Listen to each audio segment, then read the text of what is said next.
Assalamualaikum warahmatullahi wabarakatuh. Waalaikumsalam warahmatullahi wabarakatuh. Alhamdulillah, marilah kita panjatkan puji syukur kepada Tuhan Yang Maha Kuasa atas segala nikmat yang diberikan kepada kita pada siang hari ini. Terima kasih teman-teman dari Panji Hati sudah berkenan datang ke DPRD pada siang hari ini. Selamat datang. Semoga perjalanan semuanya senantiasa sehat ini, terutama dari COVID ini. Sekali lagi terima kasih. Mohon maaf, ini kita terima di ruang yang santai ini. Tadinya diagendakan di atas, ya. Saya pikir naik turun, ini kebetulan di atas. Di sini kosong, ya saya minta di sini. Mohon maaf kalau tidak berkenan, tetapi ini sebenarnya ini tempat yang sangat-sangat menurut saya itu persaudaraan malah lebih daripada kayak depan. Itu nama saya Taufikur Rahman, Pak Taufik gitu. Saya Wakil Ketua DPRD dari Partai Golkar. Mohon izin Pak Ketua tidak bisa menemani penjenengan pada hari ini karena memang banyak kegiatan rapat-rapat ini tentang COVID. Itu surat kami sudah terima, tapi masalah maksud dan tujuan kami persilakan untuk disampaikan secara lisan kepada kami dan nanti akan kita bicarakan bersama. Saya kira itu. Kami persilakan kepada pimpinan rombongan untuk menyampaikan. Silakan.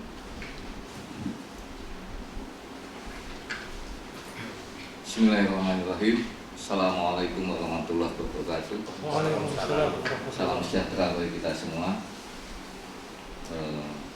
Matur nuwun sangat sudah diterima oleh Wakil Ketua DPRD Solo di ruangan yang santai ini, dan kita juga memenuhi dari permintaan DPRD untuk sekitar 10 orang. Jadi kita juga bawa sekitar 10 orang sih. Dan perkenalkan, nama saya Tuntas Subagio. Saya Ketua Panji Hati, atau orang menyebutnya adalah Tikus Pipi Hanatabaris, yang dulu kebetulan mengusung Bajo di Solo. Kita sowan di sini dalam rangka ingin menyuarakan dari teman-teman kita yang ada di Solo, dengan harapan sangat tinggi bahwa DPRD Solo bisa menjembatani, karena kita masih mempunyai pedoman bahwa DPR itu adalah wakil rakyat, sehingga kita sowan di sini adalah dengan maksud baik, ingin memberikan sumbangsih pemikiran dan suara atas nama khususnya masyarakat Solo, dan juga dengan harapan bisa dijembatani untuk menyikapi dari keadaan yang sekarang ini ada di negeri kita, khususnya di Indonesia, khususnya sekali di kota Solo. Jadi kita membawa beberapa hal yang ingin kita sampaikan terkait dengan pandemi yang sudah kurang lebih 2 tahun ya, 2 tahun ini. Kemudian yang kedua tentang PPKM, yang kemarin PPKM darurat dan sekarang menginjak ke PPKM level 4, dan itu memang cukup membuat masyarakat kita cukup berat. Memang jujur aja, kalau kita jujur-jujuran ya abot di dalam menjalani itu. Kalau khususnya di masyarakat level menengah ke bawah itu, sehingga kita mempunyai usulan. Kita memang mencoba memberikan usulan dalam bentuk mungkin yang pertama adalah bagaimana membuat sebuah sistem ekonomi itu tetap berjalan dengan ekonomi rakyat dengan prokes yang cukup tinggi. Kalau saya membuat buku ini, saya beri judul Indonesia Rumah Kaca. Jadi karena apalagi di situasi sekarang, jadi ekonomi kerakyatan yang mungkin bisa dijalankan dari pengawasan. Kalau memang pandemi ini benar-benar membuat satu stigma penyebaran yang sangat krusial, maka kan bisa ada pengawasan dari Dinas Kesehatan walaupun itu dilakukan di dalam tingkatan ekonomi. Karena kalau masyarakat dibatasi ini juga akan menimbulkan satu hal yang kurang bagus ke depannya. Kemudian yang kedua adalah masalah bantuan. Kalau masalah bantuan ini, kalau masalah makan, saya kira masyarakat Indonesia ini khususnya Solo ini kulino prihatin. Wis kulino survival prihatin. Apalagi di kalangan masyarakat kecil gini mau dahar sehari 2 kali dan lain sebagainya, wis kulino kekosong berarti gitu. Tetapi yang paling berat di mereka ini sebenarnya adalah kalau saya melihat suara dari bawah yang paling tidak bisa ditawar dan ini menyebabkan psikologinya semakin kuat, apalagi di kondisi seperti ini, itu bukan makan tapi apa? Satu, masalah listrik, masalah bayar sekolah, masalah cicilan bank itu. Jadi mungkin bisa berkenan dari DPRD Mbok Menowo itu untuk masalah selama PPKM ini kita tidak minta seterusnya, tetapi selama PPKM ini mungkin untuk listrik 900 atau 450 volt untuk khususnya masyarakat kecil itu bisa gratis dulu, kemudian sakit gratis dulu, kemudian bayar sekolah untuk masyarakat kecil khususnya itu bisa gratis dulu selama PPKM ini. Kemudian juga kalau bisa cicilan kreditnya juga bisa ditunda terlebih dahulu, bukan digratiskan tetapi ditunda, khususnya untuk masyarakat kecil. Karena kita melihatnya itu malah justru ini, karena ini bersangkutan dengan yang poin nomor 3. Kita juga mengharapkan yang poin nomor 3 ini tidak kalah pentingnya, Pak. Pandemi ini sudah 2 tahun, Pak. Sudah hampir kurang lebih 2 tahun ya pandemi dari 2019. Ini dipungkiri atau tidak, disadari atau tidak, diakui atau tidak, itu sudah menyerang psikologi orang, Pak. Hampir 90% kalau saya lihat orang Indonesia sekarang ini stres, Pak. Karena apa? Berita yang muncul itu isinya adalah intimidasi tentang ketakutan, kekhawatiran, dan lain sebagainya. Sehingga kita mohon kepada DPRD khususnya itu bisa menjembatani adanya satu penenang ke masyarakat. Di sini masyarakat itu butuh yang namanya ulama, pendeta, romo, dan lain sebagainya, mungkin tokoh psikologi untuk anak-anak khususnya. Karena kadang-kadang saya melihat ini, mohon maaf, ini kedepannya ini enggak sangat luar biasa bahaya kedepannya, karena ini menyangkut sebuah moralitas, sebuah pangapunten saya psikologi orang. Kalau orang sudah kena psikologi dan ini akan terus menerus diisi dengan hal-hal seperti itu, maka dampaknya ini sangat luar biasa, khususnya buat anak-anak. Orang tua saja ini, yang mohon maaf, yang hadir di sini aja pangapunten, termasuk saya sendiri. Saya sendiri ini contoh aja ya, contoh kecil kalau kita bicara tentang psikologi. Aku nyetel mic ini, mikirnya nggak dirasa bakal gitu. Gitu, ada pasti terbersih, Pak. Jadi kan duduk dengan saya belum pernah ketemu, pasti akan berpikir, Pak, masih kena kok ya. Itu secara logika, Pak. Dan itu adalah psikologi. Coba kalau bayangkan, kalau orang ini namanya brainwash Pak, atau cuci otak. Jadi kalau orang itu tiap hari dicekoi dengan pemberitaan dan masalah yang seperti itu terus, bayangkan untuk generasi ke depan itu mau jadi apa? Sehingga kita meminta di sini, dan saya belum melihat Pak dari pandemi ini muncul sampai hari ini. Ya mohon maaf kalau saya mengkritisi tokoh atau ulama, takut kualat Pak, karena kita itu wong cilik. Jadi kita hanya minta tolong kepada DPRD untuk mungkin di Solo bisa mempunyai program psikologi masyarakat Pak. Jadi program psikologi masyarakat ini mungkin mengakomodir para ulama, para pendeta, para romo, kemudian para psikologi untuk bisa memberikan pencerahan, penenang, penguat. Karena masyarakat itu sekarang ini butuh penguat batinnya atau penguat psikologinya. Ini contohnya seperti itu. Dan kita datang ke sini dalam rangka hal-hal seperti itu, Pak. Bagaimana ada solusi untuk masyarakat Kota Solo, walaupun kita dari komunitas atau dari Ormas Panji Hati, Tikus Pitian atau Baris, kita mendengar suara dari anggota-anggota saya yang di Solo aja kadang-kadang ya ini saya menyaring dari apa yang mereka bicarakan hampir tiap hari, baik WA dan lain sebagainya. Itu masalah yang sekarang ini terjadi di khususnya Kota Solo. Termasuk yang saya sampaikan beberapa hal ini mungkin komplitnya ada di tulisan yang mungkin di bawah ya Pak Kubet ya.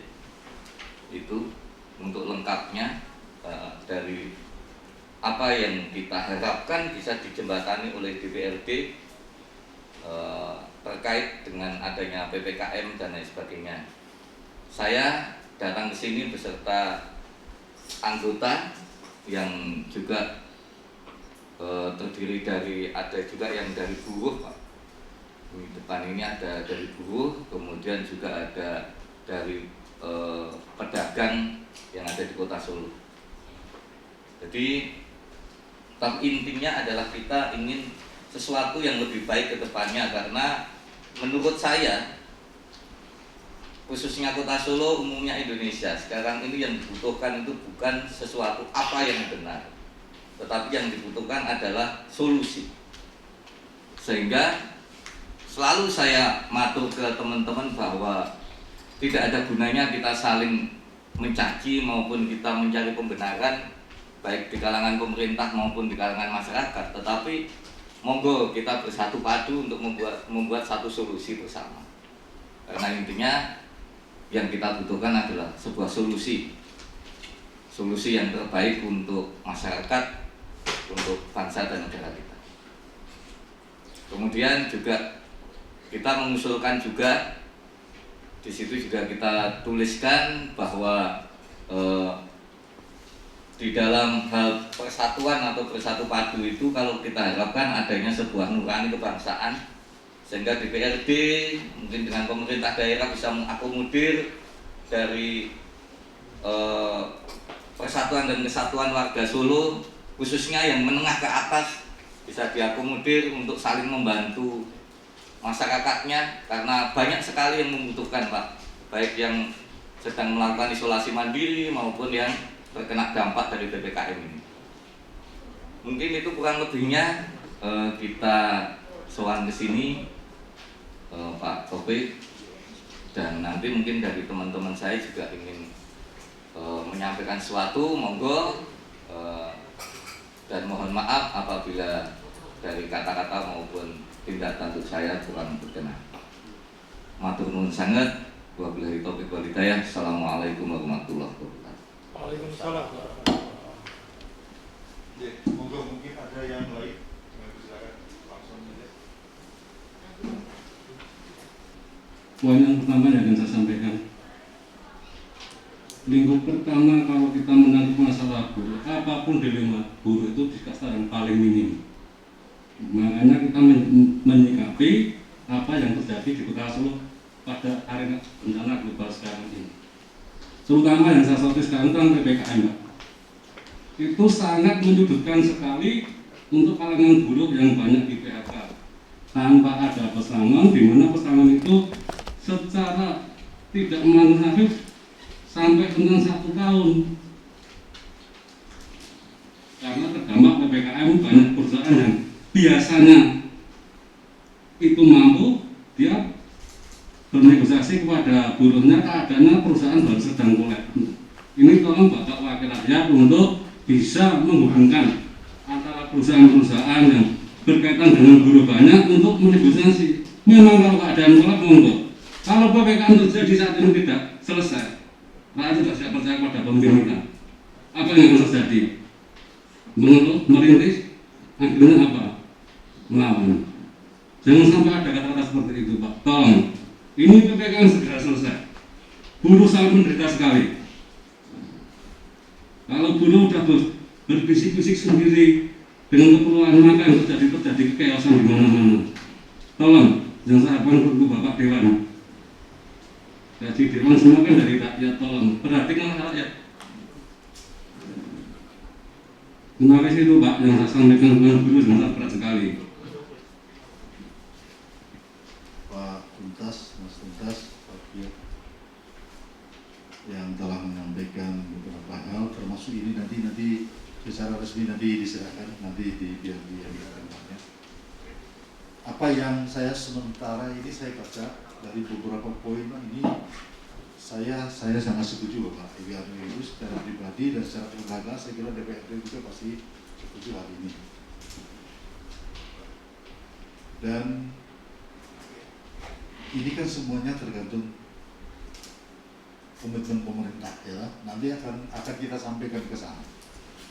Dan pada saat-saat sekarang ini kan kita sudah melihat bahwa apa yang menjadi program pemerintah pusat kan sudah sekarang lagi pembagian BST ya. BST ini sekarang hari ini sedang, dan BST itu nanti akan dilanjutkan dengan ada beras lagi gitu. Nah ini pada yang terdampak. Nah cuma yang terdampak ini kadang-kadang kelompok kita mungkin belum dapat. Nah ini permasalahannya cuma itu saja. Sekarang pendataan yang belum jelas. Kalau sebenarnya dari jumlah dan sebagainya sudah cukup banyak, tetapi masih banyak suara-suara di masyarakat itu yang mengatakan, loh, kok itu terus, saya kok tidak dapat dan sebagainya kan itu. Ini yang masih sudah kami berkali-kali sampaikan kepada pemerintah kota, kepada Mas Wali untuk supaya itu tidak harus segera dituntaskan permasalahan itu. Sampai tadi kita tadi kan ada pembahasan Perda perubahan. Kita juga yang menyampaikan, ada satu fraksi tadi menyatakan jangan sampai ada diskriminasi dan sebagainya dalam hal ini. Ini tadi sudah kita sampaikan, mudah-mudahan ini akan menjadikan perhatian dari pemerintah kota. Bisa nggak itu misalnya diusulkan agak dirubah? Karena kalau pembagian sembako dan lain sebagainya itu yang peristiwa yang sejarah ya yang terjadi itu kan lebih banyak tidak meratanya. Ya. Tetapi kalau skala listrik 450 volt ke bawah gratis dulu selama PPKM, jelas otomatis akan merata. Saya melihat bahwa listrik ini mungkin bulan ini sudah gratis kok. Oh gitu. Ya, yang 450 900 itu jadi memang dari pemerintah pusat sudah termasuk itu. Belum Pak, masih bayar paksa. Belum ya. Ya jadi Karena ya oke, ini jadi rancangan masukan, tapi undang-undang. saya pernah melihat dan pernah mendengar bahwa pemerintah pusat sudah ada rencana itu, cuma mungkin kaitannya bulan kapan itu. Biasanya itu akan ada tahap-tahapannya. Okay. Tapi yang jelas 450 sama 900 akan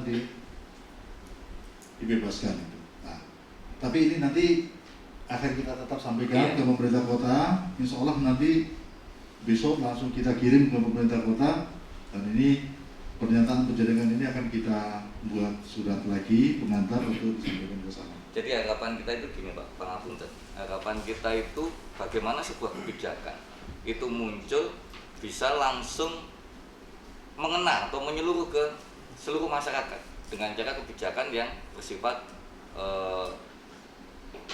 umum ya, seperti halnya listrik, bayar sekolah, dan kan langsung berimbas. Tapi kalau pemberian sembako ke warga-warga dan lain sebagainya itu memang juga harus dilakukan, mungkin dengan konsepnya Pak Ganjar ya, istilahnya Joko Tondo itu ya. Tapi kalau biasanya yang terjadi di lapangan itu kan jadi kurang merata. Oke, itu yang menjadi masalah Pak. Iya. Memang tapi sekarang memang kita juga di Dewan ini sudah ya saya dulu setiap saat kita tuh kan didatangi masyarakat. Oke. Dan ini audiensi seperti ini sudah sekian kali ini. Nah, ini dari berbagai kelompok juga. Kalau kelompok-kelompok yang kemarin itu ada juga kelompok yang langsung membawa serta masyarakat yang diperjuangkan dari kelompoknya. Jadi misalnya kelompok apa itu yang Manahan itu PKL ya, PKL itu semua nama-nama dan KTP-nya dibawa ke sini, langsung kita serahkan ke Pemkot, tolong ini diperhatikan. Yang ditakutkan itu tadi, tidak meratanya sehingga nama-nama mereka itu sudah masuk nggak kan gitu tuh. Nah ini ada beberapa kelompok kemarin masyarakat yang datang ke sini audiensi dengan langsung membawa nama dan ini akan kita perjuangkan. Tetapi kan kalau ini kan secara umum dan masyarakat secara umum semuanya kan itu. Kalau mereka memperjuangkan kelompoknya sendiri. Nah itu akan kita sampaikan juga seperti itu. Tapi persoalannya memang begini Pak. Jadi sistem keuangan, sistem penganggaran di pemerintahan juga itu kan pasti ada tahapan-tahapannya. Kita di DPRD sudah mengusulkan ada namanya dana tidak terduga, jadi tidak terduga untuk pengurusan COVID di Kota Surakarta. Kemarin itu cuma 10 miliar. Kemarin kita usulkan sampai 110 miliar. Nah nanti anunya seperti apa lah? Ini dana itu dana untuk kekurangan dari pemerintah pusat seperti apa ya itu nanti akan ditutupi dengan anggaran seperti itu. Ini kita sudah Pak. Tapi kan prosedurnya harus ada Pak. Kita rampungkan dulu peraturan daerahnya kan gitu lah, baru nanti akan bisa dipakai dana itu kan itu. Nah ini peraturan daerah ini sudah masuk, insya Allah tidak sampai 1 bulan kita sudah rampungkan di Kota Surakarta ini di DPRD. Nah, gitu. Mungkin ada. Saya kenal Pak Taufik ini tokoh masyarakat yang dekat dengan masyarakat Solo sih. Semoga kedepannya juga tetap seperti itu, tetap hati nuraninya tetap untuk rakyat, berani bersuara, berseberangan sama pemerintah kota Pak. Karena yang terjadi ini tidak seindah berita dan sosial media tentang Solo Pak. Katanya sudah normal, tapi kenyataannya kan contohnya saja seperti pedagang ya Pak. Mereka tidak hanya butuh tentang sembako Pak. Ketika mereka tidak berjualan, mereka juga tetap harus membayar retribusi, membayar listrik. Dan itu pun ketika itu milik mereka sendiri. Ketika mereka menyewa, apakah mereka tidak harus membayar sewa? Nah, ketika dia tidak membayar sewa, sewanya akan dilempar ke orang lain. Akhirnya dia kehilangan lahan usahanya. Seperti itu. Jadi tidak sesimpel itu. Artinya memang butuh dorongan dari pemerintah, dari DPRD Kota Solo untuk Pemkot Solo lebih teliti, lebih mendalam melihat masyarakatnya Pak. Terutama di saat seperti ini. Misalnya vaksin, oke vaksin kita sudah diserbu vaksin di mana-mana. Tapi coba penjenengan lihat Pak di kampung penjenengan sendiri aja misalnya. Itu kan kemarin saya tanya di beberapa tempat, sudah dapat vaksin? Belum Pak, masih nunggu antrian. Coba penjenengan lihat di kampung penjenengan sendiri aja Pak. Tanya satu-satu. Yang sudah mendapat vaksin dan yang belum banyak yang mana. Artinya kadang mereka sebenarnya sudah dapat jatah, tapi karena informasi tidak sampai ke mereka, akhirnya mereka belum mendapatkan. Nah, hal-hal kecil seperti ini saat ini sangat dibutuhkan oleh masyarakat Pak. Jadi DPRD tidak hanya bisa berpangku tangan ke Pemkot, oh itu biar Pemkot nanti. Ya kalau Pemkot nggak didorong oleh DPRD ya nanti tidak akan maksimal kan gitu Pak Taufik. Terima kasih Pak Taufik. Terima kasih. Jadi Nusewu Pak, kalau masalah didorong ini yang dilalah aja. Ini kan hampir tiap hari ini Pemkot ini rapat dengan kita. Hampir tiap hari ini.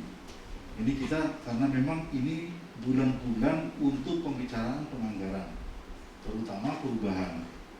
kemarin kita sempat rame, masa cuma biaya tak terduga cuma 10M, sampai kapan masyarakat Surakarta ini kan jumlahnya 500 sekian, nah gitu. Jadi itu sehingga ada dari satu fraksi mengusul 20M, sudah itu fraksi yang lain 50M dan sebagainya. Akhirnya kita bicarakan di dalam satu forum sampai 110M, gitu. Ya mudah-mudahan ini nanti sampai pada kejadian, karena memang akan dihitung ulang dananya yang ada seperti itu. Terus terang sampai pada saat perubahan ini karena COVID, Pak, pemerintah kota atau dengan DPRD ini sudah memutuskan ada dana yang potong gajinya pegawai negeri PNS, bukan gaji, Pak, tunjangan tunjangan penghasilan. Ini ada potongan itu. Yang kedua, itu semua perjalanan dinas, ya, semua perjalanan dinas dari Pemkot dan DPRD itu dipotong cukup lumayan besarnya. Nah, jadi untuk memenuhi ini tadi 110M dan sebagainya, dana-dana itu, jadi itu dipotong semua. Jadi nanti kita, ya biasanya DPRD itu kan perjalanan dinas terus, ya gitu kan. Pemkot itu ada perjalanan dinas, sekarang tidak perlu perjalanan dinas, yang daring baik kan gitu kan. Ya walaupun ada beberapa yang tidak bisa daring, Pak, memang harus konsultasi langsung dan sebagainya. Itu yang bisa daring pakai daring aja. Akhirnya dipotong semua. Nah ini masih digodok dana itu semuanya, insya Allah dalam akhir bulan Agustus nanti itu nanti sudah selesai. Cuman ya pangapunten sangat gitu. Kadang-kadang yang membuat masyarakat sangat gelisah gitu ya. Itu karena apa? Pandemi ini kan bukan sehari 2 hari kemarin, sudah hampir 2 tahun. Itu sehingga solusi apa sih yang benar-benar secara konkret masyarakat itu ada pencerahan kalau memang pandemi ini masih mengikat kita, tapi di dalam penghidupan masyarakat ini masih bisa ada harapan. Kan sekarang kan ada tagar masih ada harapan kan gitu, gitu. Nah di dalam tagar itu kan harusnya apa yang bisa kita harapkan dari sebuah harapan itu? Karena apa? Ini udah 2 tahun, Pak. Udah dari 2019 sampai sekarang, dan kalau kita melihat kondisinya dan mudah-mudahan ke depan jadi lebih baik ya, sudah menjadi lebih baik. Kalau melihat sampai hari ini kan semakin kurang baik, dan harapan kita ke depannya menjadi lebih baik. Apalagi kan menyangkut kalau tadi jenengan ngendika anggaran dan anggaran, kalau kita melihat membaca di media sosial itu sampai utang negara sampai sebegitu besarnya, sehingga sampai saya tulis di sini bagaimana kalau mengakomodir orang-orang menengah ke atas untuk saling membantu dulu, supaya ikut membantu di dalam meringankan beban orang banyak ini. Karena jelas ini sebuah momok yang luar biasa dan ini butuh solusi bersama. Mungkin itu. Itu Pak, untuk DPRD maupun Pemkot jangan sampai keluar kata-kata bahwa ini kita sudah mengeluarkan biaya anggaran sampai sekian dan sekian, cukupnya kita mampunya hanya seperti itu. Jangan sampai, Pak, karena itu sangat menyakiti rakyat. Artinya apapun yang dikeluhkan rakyat ya harus diusahakan. Begitu banyak Pemkot pasti bisa mengusahakan lah. Begitu banyak pejabat dari pusat yang datang ke sini hampir setiap hari melihat kondisi kita di sini seperti ini, mereka itu semua punya membawa anggaran. Artinya kalau memang kita tidak cukup, ya mintalah dari mereka yang sudah datang ke sini. Masa jauh-jauh dari Jakarta ke sini cuma bawa sembako dibagikan di situ habis. Pastinya kan mereka juga akan melihat, oh ya, ini Solo kurangnya apa toh, tak bantu kan, seperti itu. Mungkin dorongan dari DPRD untuk siap. Nanti kita akan sampaikan itu. Tapi yang jelas begini, ya kita tidak boleh tutup mata. Pemerintah sudah berusaha ya, kan? Masalah masih banyak kekurangan. Saya juga merasa melihat kekurangan masih cukup banyak. Masyarakat itu belum bisa semuanya teratasi ya akibat pandemi ini. Itu yang dan saya ini bukan ngecap juga Mas Wali kita ya. Ini Mas Wali ini orang ke kota kabupaten lain kekurangan gas kita dapat bantuan gas ya toh. Orang kalau yang lain vaksinnya baru 15%, kita sudah lebih dari 40%. Jadi artinya Pak yang divaksin. Jadi ini karena memang ya kedekatan Mas Wali aja kan itu kan, nah itu kedekatan Mas Wali lah. Ini saya baru dengar lagi tadi ada banyak pejabat yang kesini, ya tadi ya cuma bagi-bagi sembako dan sebagainya. Ya orang melihat toh, jadi ya datang ya bawa anggaran, bawa kegiatan yang langsung memulai masyarakat. Itu terima kasih, itu nanti kita akan coba sampaikan juga, itu termasuk masuk sini gak ini? Masuk enggak? Enggak Oh, ya? Belum ya, itu nanti kita akan nambahin ya. Tambahan sedikit. Dia Pak, maksud saya kita tambahin itu tambahan poinnya. Di samping tadi sudah diusulkan oleh Pak Tuntas dan Pak Robert, saya punya usulan, karena kan yang terdampak pandemi ini kan terutama kan dampak yang berarti kan masyarakat kecil gitu, masyarakat bawah, dan dengan adanya PPKM, dengan adanya aturan-aturan yang begitu ketat, karena memang untuk mengantisipasi COVID ini kan harus banyak berdiam di rumah, istilahnya kan seperti itu. Lebih banyak diharapkan kan banyak lebih banyak diam di rumah. Nah ini harapan kami, pemerintah Kota Solo khususnya itu mengalokasikan anggaran yang digunakan untuk pola-pola pemberdayaan pada masyarakat, untuk pemanfaatan potensi yang ada di grassroots di masyarakat, misalnya peningkatan home industri, terus pemberdayaan sumber pangan, pemanfaatan pekarangan masing-masing anggota, terus subsidi kepada sifatnya memberi ibaratnya kail. Jadi di samping tadi juga ada bantuan sembako, tapi juga pemberian modal yang mereka bisa menghasilkan produksi dari rumahnya masyarakat sendiri. Nah ini harapannya seperti itu. Jadi mereka tidak hanya diam bertahan hidup di rumah tanpa sebuah kegiatan, tetapi dari pemerintah itu memberi perhatian dan subsidi di situ. Nah, mungkin di alokasi yang sekarang ini mungkin banyak anggaran dipergunakan untuk infrastruktur fisik, ya mungkin sebagian bisa dialokasikan untuk bantuan pada masyarakat yang sifatnya dalam konteks pemberdayaan. Jadi di samping tadi usulan Pak Tuntas subsidi listrik, anak sekolah, dan juga karena beban psikologis masyarakat yang begitu berat, harapannya juga ada perhatian untuk penguatan dan penyegaran dari masyarakat, tapi juga ada pola-pola pemberdayaan yang sifatnya untuk mereka itu kreatif menghasilkan dari lingkungan rumahnya sendiri. Benar Pak?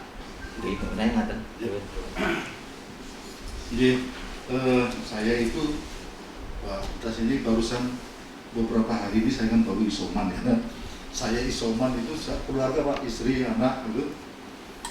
Saya 20 hari di rumah. Saya sangat merasakan begitu beratnya, bukan menahan sakitnya, ya lah. Memang khawatir sakit itu nanti akan berkembang. Keseharian saya kan tidak bisa beli apa-apa. Akhirnya diantar oleh anak yang lain, saudara dan sebagainya. Ya itu, nah saya itu mikir pada saat itu, nah, kalau saya nyun sewu, aku anggota dewan minimal ya duit lah kalau tiap hari beli ini. Tapi kalau masyarakat yang tidak punya uang seperti ini nih, malah bisa ya nyun sewu loh, malah sakitnya malah lebih sakit mungkin karena tidak dapat apa-apa, apalagi tidak punya saudara yang punya itu dan sebagainya. Ini saya sangat sakit, makanya begitu saya rampung isoman, kita ya langsung hubungannya ke Pemkot itu kita terus bicara, jadi bicara ini gue rasa masyarakat seperti ini, tolong puskesmas itu aktif. Kalau ada yang isoman di kampung di rumahnya sendiri, itu masyarakat sekitar itu kan takut kalau mendekat. Nah kan yang bisa mendekat begitu kan ya petugas ya lah, beliau puskesmas dan sebagainya. Terus sekarang itu memang sudah sangat kreatif, dan dihimbau ini dan kita mungkin menghimbau kalau misalnya ada yang seperti itu tolong mau ditempatkan di tempat isoman yang terpusat. Sekarang kan beberapa sekolah-sekolahan itu kan sudah ada semua nih, SMP, SD ini sudah semua dipakai untuk ini. Karena apa? Gampang pemantauannya. Nah itu. Ini namanya begitu. Nah ini saya benar-benar merasakan itu. Nah ini kita tidak boleh mengatakan ini virus tidak ada. Ada, tenang. Ada seperti itu. Jadi ini berbahaya memang. Nah ini saya berharap kita ini sering ketemu dan sebagainya. Insya Allah kita memperjuangkan bagaimana masyarakat kecil dan tidak usah mikirkan diri kita sendiri aja. Insya Allah virus itu sebenarnya tidak mematikan kalau kita memang tidak punya penyakit yang bawaan ya. Nah ini atas masukan-masukan ini saya sangat berterima kasih, dan ini kan untuk alasan kami untuk memberikan masukan ke kelompok ini kan lebih kuat lagi Pak kalau ada seperti ini, walaupun tiap hari kita tetap memberikan informasi itu. Soalnya kan kita sangat yakin ya, apalagi Wali Kota Solo kan putra presiden, sehingga kan untuk bisa mengakomodir Kota Solo ini 1000 jalan ibaratnya gitu. Dan Solo kan malah bisa jadi percontohan juga di daerah-daerah lain. Iya Pak, jadi Mas Gibran kemarin habis paripurna, kita sampaikan Mas Gibran sudah sejauh mana ini, sudah jalan lagi menurut saya ini terus Pak. Saya akan mengunjungi terus terutama tempat-tempat isoman. Bila perlu tempat isoman yang ada di kampung-kampung, saya kalau ada masyarakat yang saya mau ke sana kan itu. Nah ini kan kita itu beliaunya tetap Pak. Ini sekarang ini berapa tempat aja hari ini nih tadi. Nah gitu. Nah ini ya mumpung masih muda, walaupun beliaunya barusan kemarin terpapar ya, jadi ada positif ya. Jadi nah ini ya karena memang terdekat banget dengan masyarakat yang terpapar beliaunya. Itu kita doakan aja lah, semoga COVID ini segera kambuh. Atas inisiatif dan pemikiran berjenengan. Ini yang sampai lupa masalah yang selama ini yang ada di Solo, yaitu untuk para pedagang. Karena para pedagang sendiri, pedagang kelima dan sebagainya itu adalah salah satu contoh, salah satu rata-rata yang ada di Solo.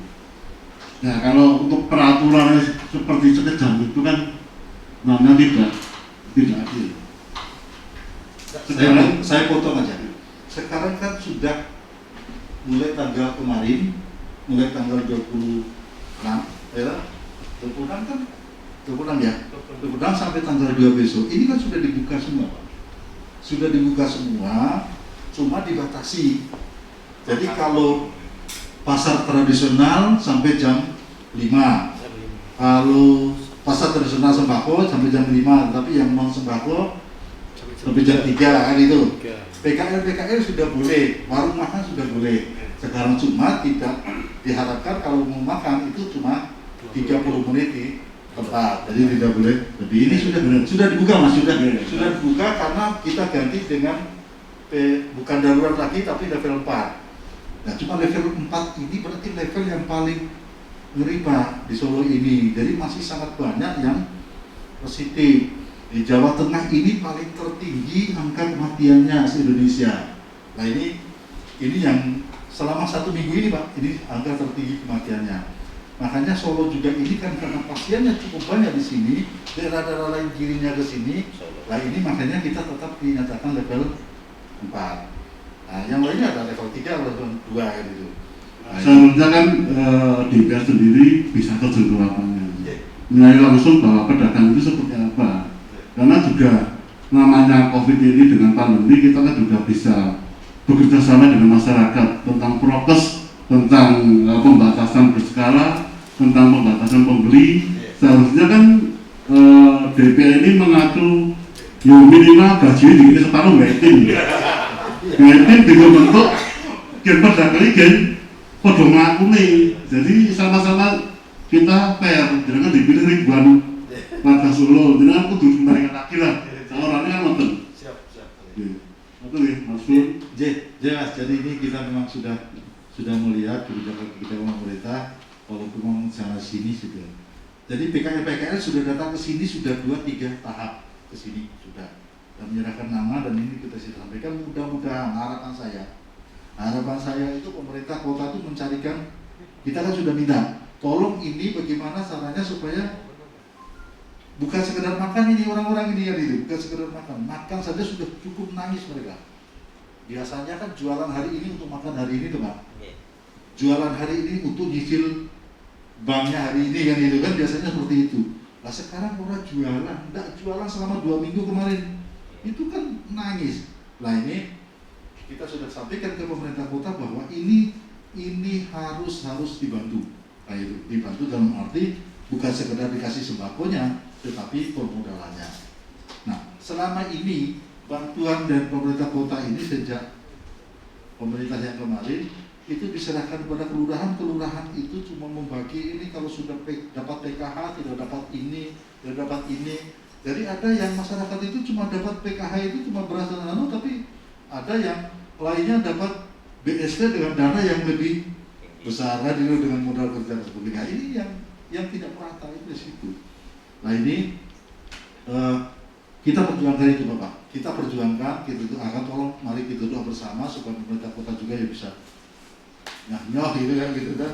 Dan mudah-mudahan setelah perubahan nanti itu dana itu akan sampai Desember akan terkuras semuanya untuk masyarakat Kota Surakarta menghadapi pandemi ini. Yeah. Itu Bapak. Intinya kita kesini dengan niatan baik sekali lagi. Siap, terima kasih. Kemudian kita sampaikan apa yang menjadi keluh kesah dan sekaligus kita juga berikan sedikit solusi, karena memang dari gambaran yang sekarang ini terjadi di khususnya Kota Solo maupun umumnya di Indonesia, mudah-mudahan bisa diterima dan kita serahkan kepada DPRD, karena sebagai wakil rakyat kita paksakan pun juga usulan kita harus diterima juga tidak bisa. Dengan kita harapkan bisa membaca dan juga bisa memahami sekiranya itu baik dan bisa diperjuangkan, monggo kita harapannya bisa diperjuangkan, karena ya kita sekali lagi adalah boleh dibilang kan wong cilik, dalam artian kita tidak punya jabatan apapun, jadi wong cilik, kita hanya menyampaikan dari apa yang sebenarnya terjadi di masyarakat. Dan tadi ada yang kelupaan Pak, satu, tolong diakomodir benar-benar untuk mengantisipasi psikologi masyarakat, karena itu akan sangat bahaya Pak ke depannya. Kalau sekarang mungkin masih agak sedikit tertawa, soalnya psikologi itu tetap tidak, itu kalau sudah menyerang moral manusia obatnya angel, susah banget gitu. Itu tadi dan saya kira jenengan seperti tadi yang dingentikake Pak Robert adalah tokoh yang dekat dengan masyarakat dan sebagai orang tua dan juga pernah mengalami seperti itu ya Pak ya. Sehingga kalau yakin pasti jenengan juga merasa nek seperti ini terus mau seperti apa gitu. Kemudian moralitas anak-anak bangsa ini mau seperti apa, termasuk pendidikan juga. Sekarang ya seperti anak-anak saya itu kan, saya itu sampai kadang-kadang mikir Pak, mau tak alihkan ke homeschooling, takutnya ini sekolahannya masih jalan. Sementara kalau di rumah terus ya main terus, akhirnya kan jadinya pembodohan Pak. Terus kedepannya apakah mau seperti ini berapa tahun lagi gitu, apakah sampai mereka gede akan seperti itu. Sehingga ini yang harus ada resep kita harapkan dari DPRD Kota Solo. Kita harapkan benar-benar minta tolong berpikir keras untuk solusi keluar dari masalah ini. Gitu Pak, pangapunten sangat. Terima kasih Pak Tugas dan teman-teman. Jadi sudah memberikan banyak masukan. Insya Allah nanti ini sudah tercatat dengan sendirinya Pak. Itu nanti akan kita lengkap lagi. Nanti akan kita sampaikan ke Pemkot besok pagi. Jadi yang belum masuk ke sini nanti akan kita tambahkan beberapa hal tadi. Dan kalau kita ngasihkan bukan sekedar cuma kirim Pak, kita tuh pasti nyerangkan, jelaskan. Gitu Pak, maksudnya seperti itu ya gitu. Nah, jadi kita saya kira itu Bapak mungkin sudah cukup gitu ya.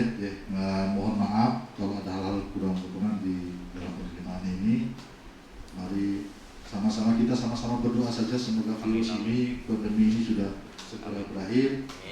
Kalau menurut saya ya namanya pemerintah ini pusat itu ya tentara, polisi, dan sekarang polisi, tentara kayak gitu sudah berusaha semaksimal mungkin. Ya mudah-mudahan semuanya dilandasi dengan keikhlasan, insya Allah nanti masyarakat kita akan baik. Saya kira itu. Terima kasih. Assalamualaikum warahmatullahi wabarakatuh.